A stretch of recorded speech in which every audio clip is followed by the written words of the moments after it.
جس کی بیوی پردہ نہیں نہ کرتی اس کی نماز اسے کوئی فائدہ نہیں دے. جس کی بچیاں بازاروں میں ننگے منہ پھرتی ہیں نا، جتنے مرضی آج کر لیں، صبح قیامت اس سے پوچھا جائے. اس لیے کہ گھر میں دین نافذ کرنا بزرگ کی ذمہ داری ہے. عورتیں پردہ کریں، با پردہ رہیں. اعلیٰ حضرت فاضل بریلوی رحمۃ اللہ علیہ نے ایک پیر کو دیکھا تھا جو عورتوں کے بیچ بے پردہ بیٹھا تھا. وہ کہنے لگا، آپ نے فرمایا یہ کیا کر رہے ہو؟ کہنے لگے جی یہ بیٹیوں کی طرح ہوتی ہیں. فرمایا بیٹیاں تو نہیں نہ ہوتی.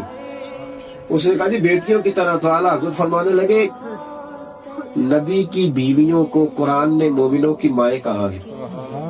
تو وہ ماں جب حضرت عبداللہ ابن مکتوم نابینا صحابی اس ماں کے پاس آئے تھے تو حضور نے فرمایا تھا پردہ کرو. تو فرمایا جس کو قرآن نے ماں کہا ہے جب اس کا پردہ باقی ہے تو یہ تو بیٹی کی طرح ہے. یہ بے دین لوگ ہیں جو اس طرح کی چیزیں پھیلاتے ہیں. عورت کا پردہ بڑا ضروری ہے، یاد رکھو. عورت با پردہ رہے گی. اور ویسے بھی جو قیمتی چیزیں ہوتی ہیں نا، قیمتی چیزیں وہ سڑکوں پہ نہیں ہوتی. 10 تولے سونا جس کے گھر میں پڑا ہو وہ چوک پہ لے کے آتا ہے، کیوں؟ قیمتی ہے. 10 لاکھ روپیہ پڑا ہونا تو یہاں سے آپ جائیں نا دوسرے گاؤں تو گھر رکھ کے جاتے ہیں، کیوں بلا؟ قیمتی ہے. تو اسلام کہتا ہے کہ جو کلمہ پڑھنے والی بیٹیاں بہنیں ہیں وہ قیمتی ہیں. تو قیمتی چیزیں باہر نہیں ہوتی. اور ویسے بھی ہر چیز کو غلاف نہیں چڑھتا، صرف بیت اللہ کو چڑھتا ہے.